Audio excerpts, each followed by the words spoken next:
Now for my last problem, which is x as a function of t, what do I do?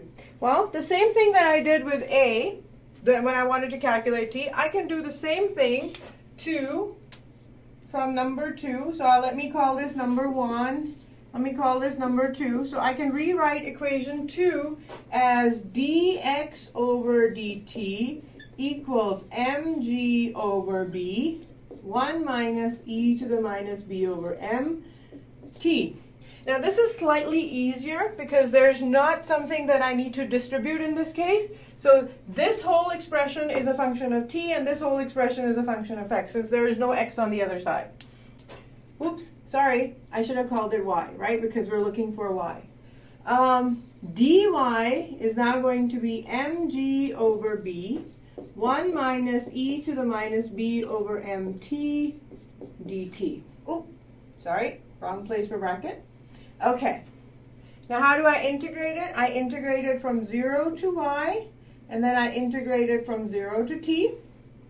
So this implies y will equal mg over b, 0 to t dt minus 0 to t e to the minus b over mt dt. Since these are independent of each other, I can do the I can use the property of integration and just do one at a time.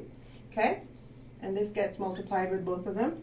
So the first part is easy, which is going to be t, right, alone. The second part actually is also not that hard. All you have to remember is the property e to the minus ax dx equals, sorry, when you integrate it, it's going to be e to the minus ax divided by minus a. Okay, so using that, I can rewrite this as minus b over mt divided by minus b over m from 0 to t. Okay? This implies this will become mg over b t minus e to the minus b over m t minus e to the 0.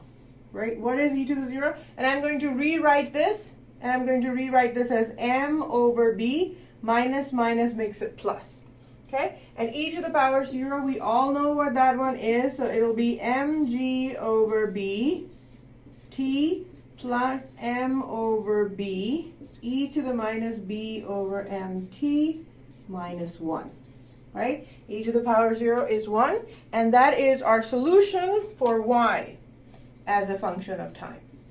So we now have 3 expressions, one for x, one for v, and one for acceleration as required. So once we have those done, we can find all sorts of equations and all sorts of formulas in order to solve for our basic problem with physics, which is the fact that we need to know where an object is going to be given some initial conditions. And these are the expressions. Oh, one more thing. What is this expression right here? Do you see it anywhere? Say here.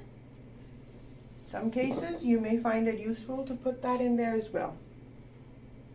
Right? And in there, and in there. I think in your book they also do that way. So that's also a useful idea.